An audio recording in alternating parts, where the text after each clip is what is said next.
This is the Aftermarket Radio Network. Hey, everybody. Welcome to Cancun. Can you believe we're in Cancun? It's awesome. Oh, my Beautiful. God. Yeah, I know. We're at the Transformers Summit 2022 here in Cancun, Mexico. Thank you, Greg Bunch, for inviting us down here and sponsoring us to be here. Nice little boardroom, doing some great interviews. The seminars have been phenomenal, and it's only the first day. And I'm so charged up about all the great stuff that I know Transformers is teaching their clients that are here, and lots of wives, lots of kids. So what a great event. Absolutely. I'm with Jesse and Chris Myers. Hi, guys. Hi. Hello. Now, it's ATLR. What's that stand for? All Toyota and Lexus repair. Hey, plan to be at Apex 2023, October 31st through November 2nd. Apex will build upon the incredible success of Joe's Garage, a full 10-bay working environment. If you earn your living in the auto service aftermarket, then Apex is for you. Hey, let's face it, your shop management system is the most critical tool in your shop, and Napa Tracks will move your shop into the SMS fast lane with on-site training, 6 days a week support, and local representation. Find Napa Tracks on the web at napatracs.com. Man, you guys are specialists. I mean, it's not like you're Euro and you're doing 8 different brands. You're just doing one. Yep. Wow. How long ago did you start? 2003, but our biggest growth has been 2019 to right now. Wow. And it's because, and you're here to hear the story of this explosive growth of this great couple from Arvada, Colorado. Did you get snow there? Oh, yeah. Yes. Just checking. But it goes away in a day or so it's nice. It's like Buffalo, New York. Yeah. No, we don't have black snow. Stop it. Anyway, when I had met Jesse and Chris, I said, hey, glad you want to do a show. What's going on? He says, well, we've had this explosive growth. Even though you kind of were looking to re-engineer the business in 2019, you guys, if you will, either put the brakes on or pulled the lever just, 6 to 9 months ago. But in the last 3 years, some phenomenal stuff has happened. What's happened? We got into peer groups, into the top 20 groups, and that's what changed our business. Met somebody very, very special. We won a trip to Nashville and didn't have any money to really go. And well, Jesse, go ahead with that story. So we arrived in Nashville with WorldPac.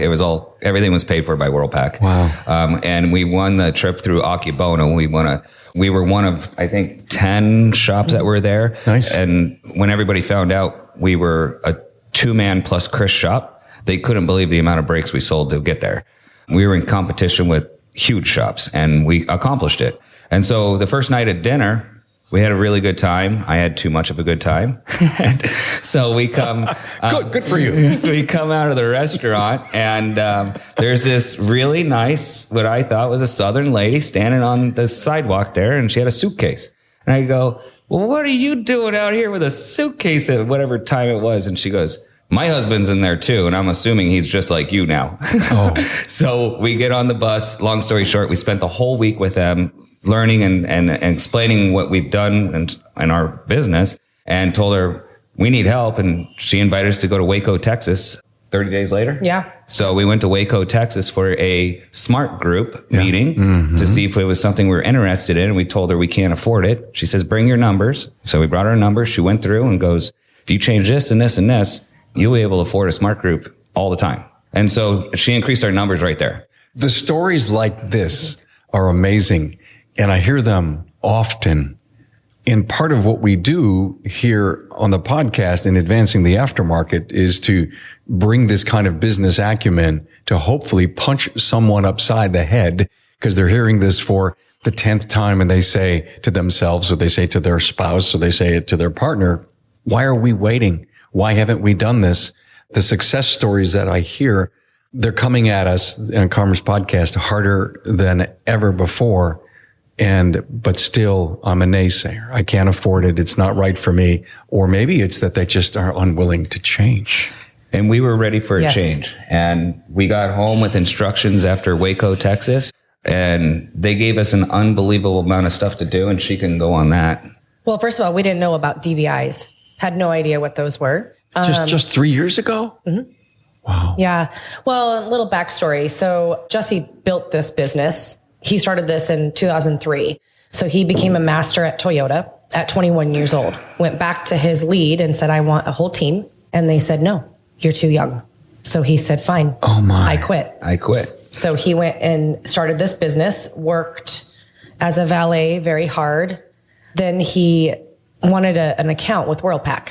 So he went to our WorldPac account and said, I need an account. And Joe said, I'll give you an account, but you need to make this certain amount, a quota every month. So then he goes right out that door, goes into the fleet accounts for deliveries, and takes that whole fleet for that portion of Colorado to work on it during the nighttime. You did? Mm-hmm. I wrenched on everyone. They'd leave the parts in the car for me. They knew I was coming for it. This was before crime and everything, so I knew where the keys were and all that. Take the car, work until 6, 7 o'clock in the morning, make sure those cars were back to there and ready for service the next morning. And that's how I was able to keep my account with WorldPac. I think it's a phenomenal story, being 21 years old and being at the top of your craft, asking because you saw a vision in a future. You were confident in yourself. You were so good at what you did. It speaks volumes for you. I have met so many young people in their 30s and 40s that are mature beyond their age, that seem to be so smart because they've great common sense. They've read a lot of books. They've absorbed all the learning that they've had. Why is it that some of us in our industry don't have confidence in giving young people the shot? Exactly. I don't know. It's sad. And then I hear from so many shop owners that say, so what's your 10-year technician? And they say, young, 4 or 5 years. I got guys in their late 20s, early 30s. I have a young, exciting, dynamic crew who wants to learn. There's a lot going on, a lot of dynamics. Our team is very young. Very young. Very young. But he did that, and then we met 3 years later, and then got married, had a baby. So I was home with the babies, and he did what he could to put food on the table. I mean, I worked at the hospital.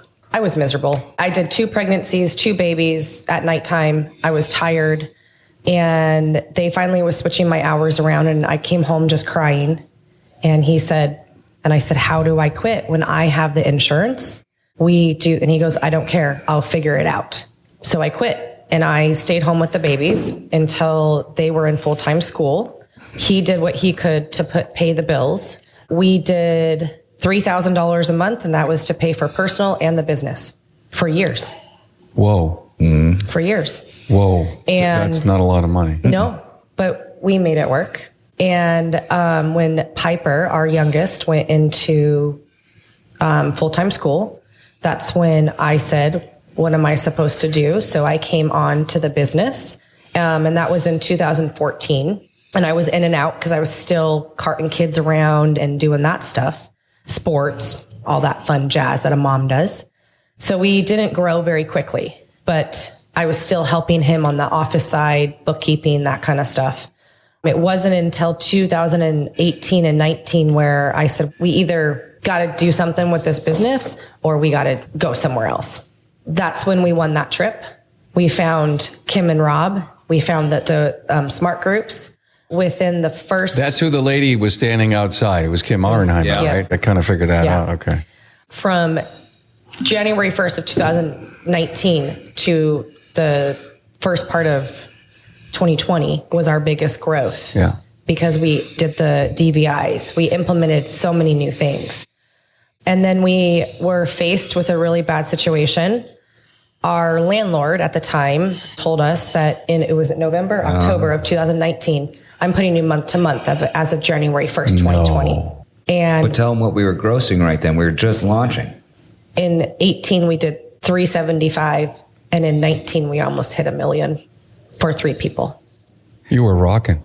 Wait a minute. 3 techs? No. 3 2 people. techs. 2 And her. techs and you, Chris. That's rocking with 2 techs.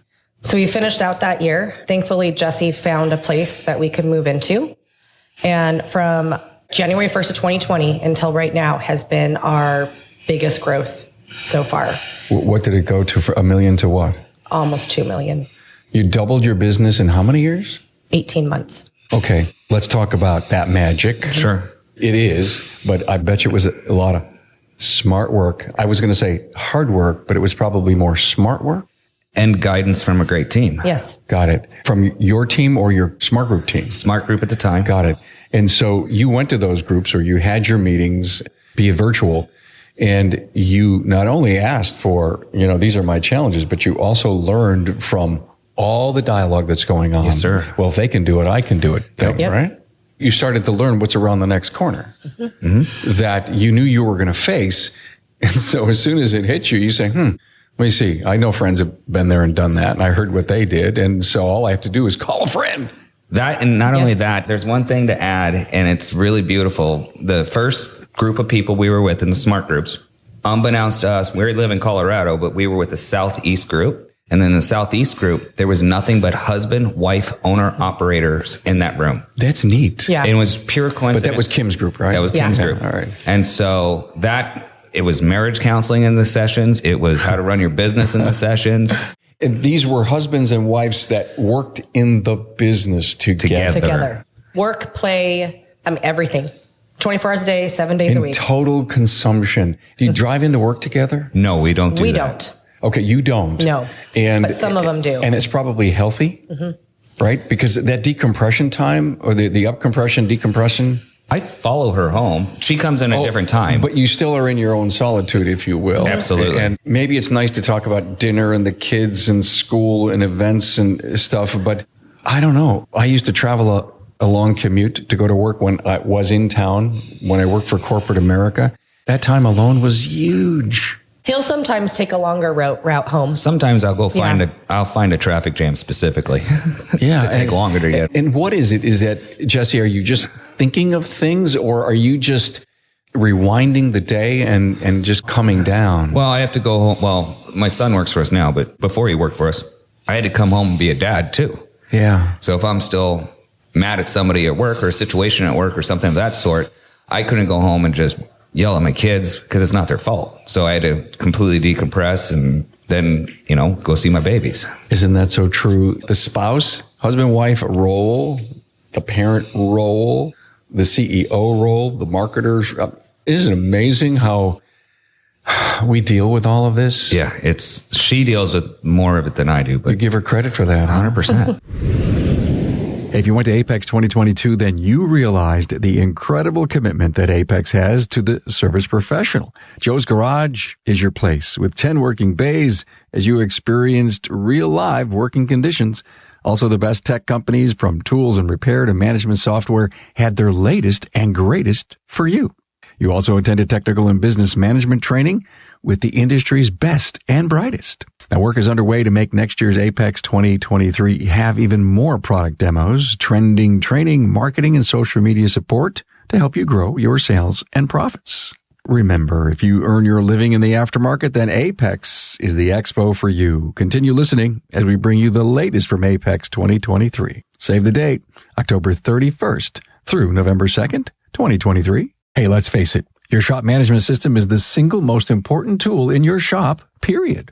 Napa Trax has made selecting the right shop management system easy by offering the industry's best, most comprehensive SMS. Now, it all starts when a local representative meets with you to learn about your business and how you need to run it. After all, it's your shop, so it's your choice, and having local representation is a huge plus. Customizing Trax to your business, whether you're a one-person shop or a large multi-bay or multi-location company, a representative consults with you to help optimize your shop's workflow, efficiency, and profitability.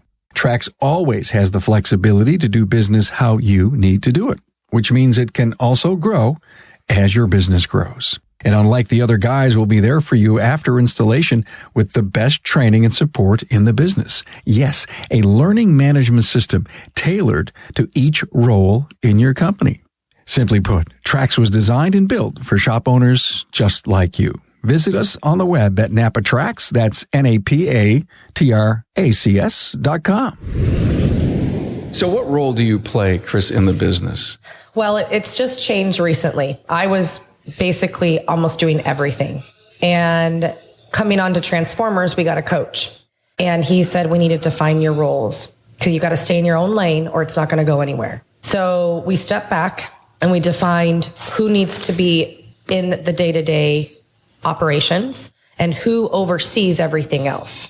So I basically am the overseer of everything. He makes decisions in the day-to-day unless it's a big one. And then we talk. I pulled my office out of the shop. It's at home now. He is the only one there. So our staff isn't confused. We're not confused, and we stay in our lanes. You just said something huge, Jesse. Am I right? Jesse's shaking his head. The confusion part when the roles aren't defined.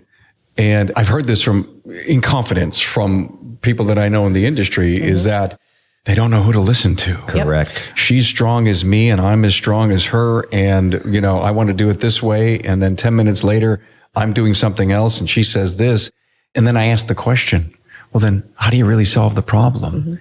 And is there a way to solve the problem? Instead of leaving the business, is there a way to solve it? Oh, easily. You stay in your lane. You don't cross it. Stay in your lane. You be respectful for each other. And that doesn't just come with husband and wife. It partners too. If somebody has a partnership in a business, you stay in your lane. You can't cross over without their permission.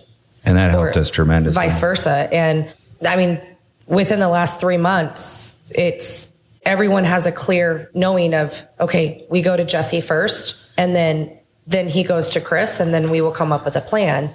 But it usually stops at him because he can make that decision. And they're not always right. But my first big decision I made, we came back from somewhere, and in my feeling, the work board was too full, too many cars sitting in the parking lot waiting to come in. And I lit a hand grenade off and dropped it in the shop and said, nobody's answering. Well, you'll answer phones, but we're not bringing in any more cars until this is all done and taken care of. And I called her. I said, you have to come down here and help me with this. And she goes, no.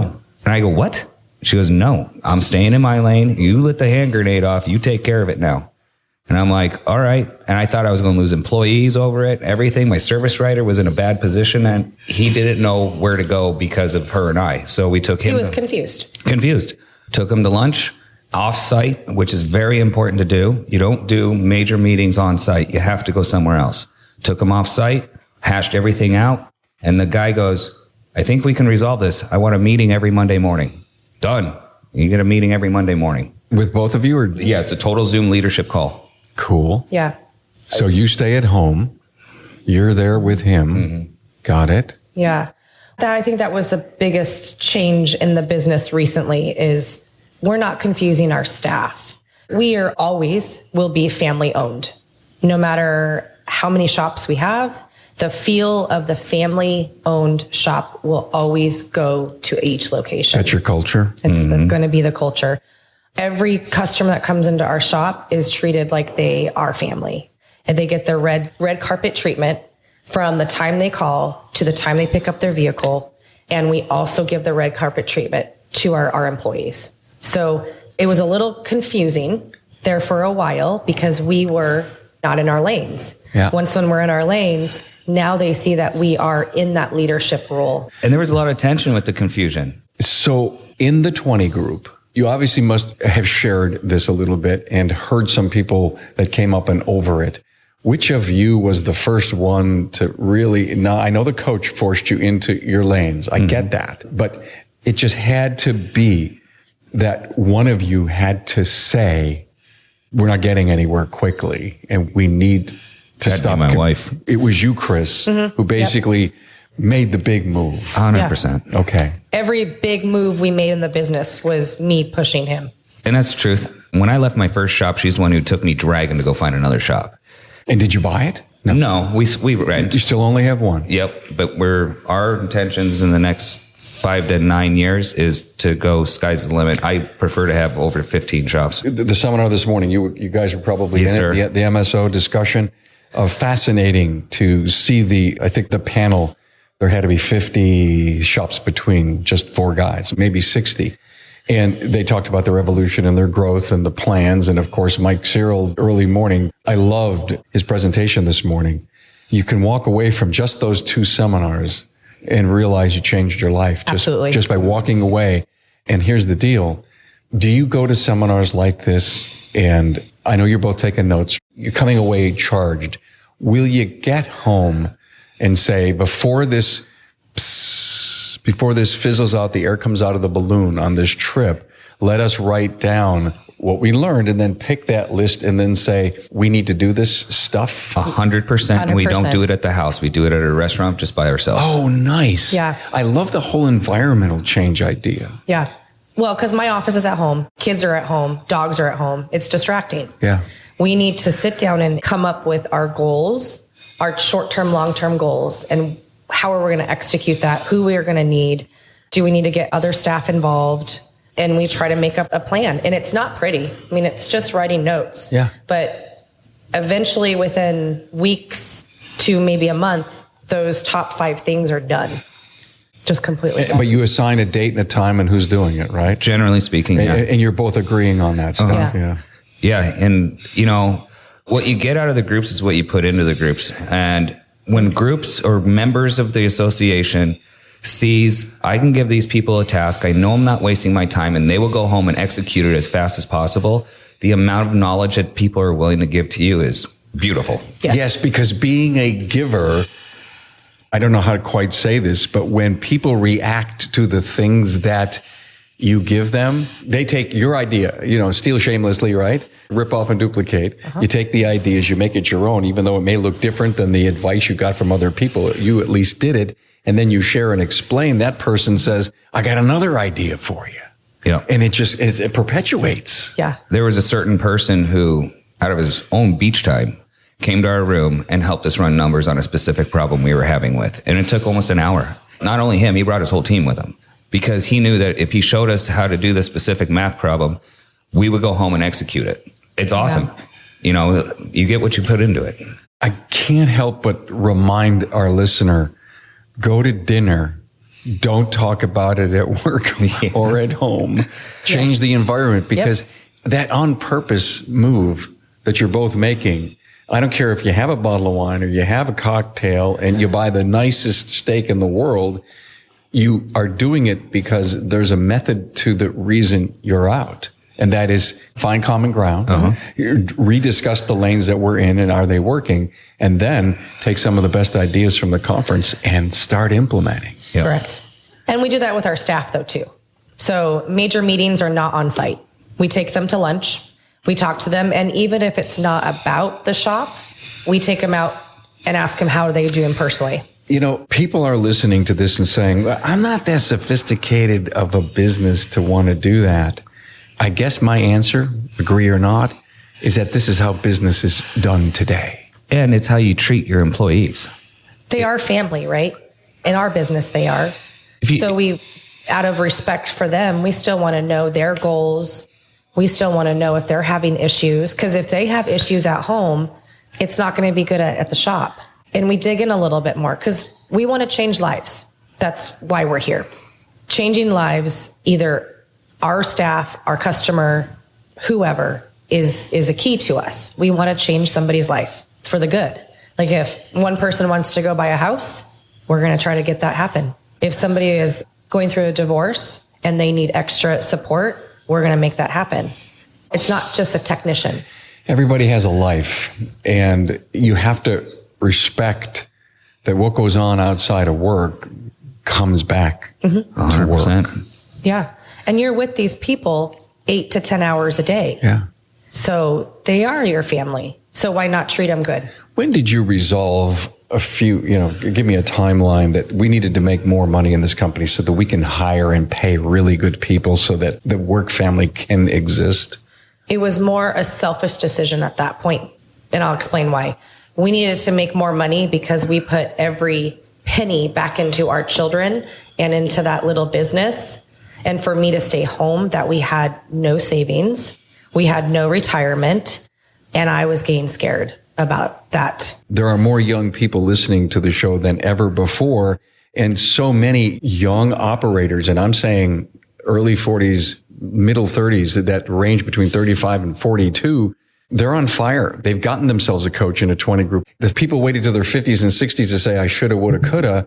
And now today it's the norm. If you don't, you're out, you're square. Yeah. Obviously, taking care of my immediate family was number one, but it's always been something in me to race my dad's success.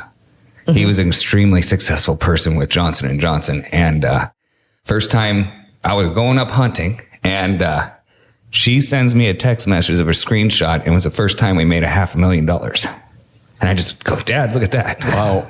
Yeah. You obviously love your dad. Yeah. But that first decision was selfish. And then we started to grow the company and get into these groups and figure out there's more to this why. And that why is, we want to make money too, but that's number 3. We want to change lives and make happy people. And this industry, it needs to change. Big time. Like, those technicians do not get treated with the amount of respect as they should. How they get paid, it's not fair. Like, an executive in a big company gets a salary. He gets a paycheck every 2 weeks or every month, and he knows exactly what that is. Why can't the technicians have that? So you guys made a change, didn't you? Yeah. Big change. Change. It's not implemented. It will be implemented in a month or so. But yeah, we're taking the entire shop to straight salary based upon performance. So they will have a designated amount of hours a day they have to produce. And that mathematically, those hours can produce them whatever they say their salary is. When I get back, they're supposed to have 3 different salaries that they prefer to have: low, medium, and high. I take that salary and I do backwards math with it and find out how many door labor hours a day they have to produce to get their salary. And so basically, about where we're at, about $100,000 is about 9.5 hours a day. And we expect already 10 hours out of our guys because we're specialty. So 10 hours is a very accomplishable number. Mm-hmm. I'm working for you. Mm-hmm. I've been there 5 years, and you came to me and you said, pick out this low, medium, and high salary range. Wouldn't I be picking the high? Yes, but when I show you how many hours you have to produce to get the high, the medium, and the low, I want you to be comfortable and say, I'm actually going to go in the medium because that's only 8 hours a day I have to produce, and I can feel comfortable doing that and saying yes to it. It's attainable goals. Okay, so thank you. But I'm really getting good. You're sending me to all kinds of training. We're working together as a team. I'm now in the 8.759 range on an average. Do you sit down with me and say, hey, I think we can bump this? It's genius. You gave yourself a raise for next year. For the next fiscal year, you just gave yourself a raise. So if your goal's 8 and you're hitting 10 consistently, you automatically get a raise. Yeah. See, I'd be going for that. Mm-hmm. Yep. That's what it is. And it also brings the shop into team, not I. So if you have a flag rate tech, they want to get fed because they need a paycheck. Yep. They don't want to help everybody else. So you take that out of the equation and you give them a paycheck that you know that they can produce. So your best customer comes in 3:00 in the afternoon. They're traveling tomorrow. Car's not right. They gang tackle the customer. Yes. Correct.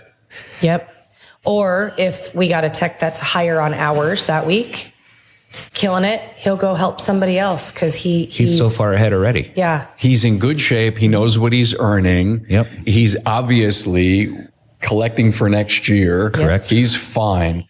We already had 50% of this business plan set in place. The second 50%, we didn't know how to do it. And that's where the team with Transformers, who we've met, is going to get us to that next level. And then we sat down the week before Thanksgiving. We took them all out to a 5-star, our staff and their spouse. We took them to a 5-star dinner, and we talked to them for about 40 minutes on our vision, where this is going to go and how it's going to work. They were blown away. All we run on right now, and will forever run on, is accountability, consistency, and training. That's it. If you have those, if you do that and you're consistent every single day with that, you're going to flourish, and you're going to flourish fast. And we already had a lot of this in place because of the last couple years of training, but also our morals and values. And I also want to make sure everybody knows these were ideas given to us. So we're not the makers of this idea. Yeah. So you don't have to sit back and say, I'll never be successful if I don't come up with the original ideas. You know, someone showed you one day how you can absolutely afford coaching and masterminding and all that. I have a question about dinner. Mm-hmm. At the end of dinner, what were the comments you got from your team? Hugs. Hugs. From everybody who left that room, knowing what's coming and what they're about to build with us. It was more from the spouses. Really? They were extremely thankful that we cared that much about their lives. Wow. Accountability, consistency and training. Are you paying them to leave to go to training? Oh yeah, all over so the United States. It's the whole package, right? Yeah, so you'll fly them. Ever go to Vision? Well, we haven't gone yet, but we're going this year. You know how many shops close and just go there. They take the entire staff for the Thursday, Friday, Saturday, and home Sunday, and everyone says they make it up within 2 weeks by being closed. And we tell our customers way ahead of time, hey, we're closed on these particular days. Yeah. Oh, yeah. And that's how we actually started off training ourselves. We closed the shop because we didn't have any staff. So we closed our shop and we started going and doing the smart groups and going to training. And because our technician was a 27-year-old technician who was a technician, not a service writer, didn't want to use a computer, which is fair. He produced. So I go, you got the next 3 days off, bud. We're going over here and over here. Got it. Paid, of course. Yeah, paid. We always pay them. Yeah. And we had to come back and figure out how to make that extra income up, and we figured it out somehow. See, isn't it? Oh my God, that's the answer. You figure out how to get it. Don't say, woe is me. Well, it'll never come back. It's too hard. Yeah. And to remind you, I never wanted to be in this industry. That's right. You can remind me again. I was a stay-at-home mom that was perfectly happy with my children, like raising my children. And now I wouldn't change it for the world. Wow. Because we're going to change this industry. I can see, Chris, that you are so exciting for the future of the business. You're excited about learning things. You're excited about implementing the things in your lane. Listen, you're a married couple and partners, but do you ever transparently say, geez, Jesse, you haven't done that thing you said you were going to do, or that wasn't even though you're not in the business, you're not there every day at the offices. Are you working together to help each other? Oh, absolutely. And I'll be honest, she knows I am so much better at taking care of my tasks at work and not the house. Geez, I think Ann says that to me all the time. She does. I go, what do you want me to do? I shouldn't have to tell you what to do around the house. Yeah. I always say, write it down, put it into the coffee pot. Right. Since I'm there 4 times a day. Well, but I think in the business, one of the biggest things we did is we hired a part coordinator. And then now she is transferred into our dispatch. I love it. That dispatch parts coordinator is his accountability partner. So I go through her channel to get him to do something. Which was unbeknownst to me when she starts giving me orders. I'm like, how are you knowing to do Where'd you get that from? And then okay. From here over yonder. Yeah. Like she'll come up to me and go, you have a Zoom meeting in 10 minutes. Go wash up. Oh, okay. Oh my. Yeah. So how are you communicating? Using Slack or something? Okay. Yep. Great tool. Love Slack. We use it. Slack was implemented, and it was our technicians, they kicked and screamed for a minute. And then once when they got on it, they were like, oh. And revenue went up dramatically when they didn't have to leave their service bay anymore. Would you promise me that when some of these great milestones have been implemented and you want to come back and share what success looks like, maybe 6 months down the road, that you come back? Because I would love to do a follow-up with you guys. This was a very refreshing, a very candid interview from, again, the old story is the struggle to the really successful to the one day super, super successful. Yeah. You're in that middle and you're going to get ready to grow. Absolutely. Wow. Not grow, change the industry. Yes. Change the industry. I love that. Yes. That's a great attitude. Yeah. Well, we're here at the Transformers 2022 Summit in Cancun with Jesse and Chris Myers. Thanks so much for Thanks for having us. Wonderful time at the beach. Yes. Yeah. In fact, I never thought, Tracy, we could have set the studio up at the beach. The wind. It was the wind. Gotcha. All right. Good excuse. I love it. But go walk the beach. Yeah. We'll do that. Well, thank you. Thank you, guys. Thanks for being on board to listen and learn from the premier automotive aftermarket podcast. Until next time.